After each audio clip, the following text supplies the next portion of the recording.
The theme for International Women's Day is Press for Progress. And you are one of the top women in the social investor space for entrepreneurship. What do you hope to see? And do you find that, your position in a boardroom is something that you're very conscious of?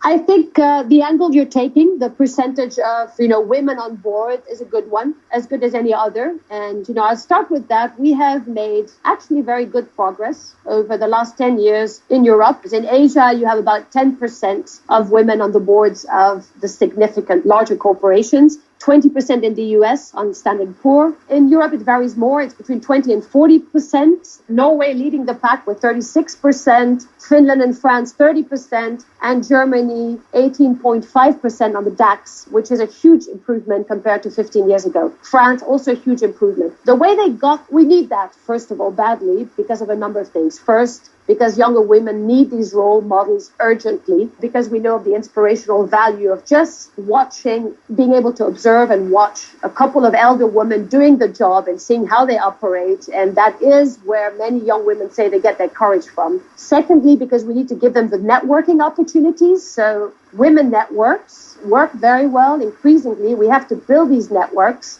And thirdly, because there is increasing evidence that the amount of women on boards or in the executive boardroom correlates with financial results. So, that can be contested. However, more and more studies around the Catalyst yearly study show that when you have more than 3 women in the board, there's a very clear correlation. We can at least say that. So how you get there is either by output-oriented methods, which is quotas. It's worked very well for Norway or for France or for Germany. And nobody would say today the quality of women on these boards is on average inferior to men. So it seems that method seems to have something speaking for it. And the other approach is to take more opportunities or input-driven methods, which is how do we make sure there is at least an equal opportunity for women to rise within a corporation? If I think of my own path, it took, I would say, courage to catch the opportunities when you see them, to say yes to the challenges. It's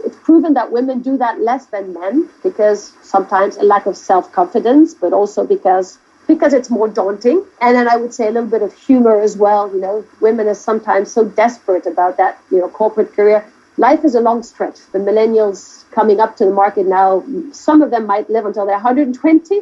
So that's going to be many careers. It's going to be many failures, and you have to take it with a grain of salt and just keep trying. Go back at it and have the courage of taking the next corporate risk or the next entrepreneurial risk. Thank you, Fabienne, and I hope you continue to inspire generations more to come.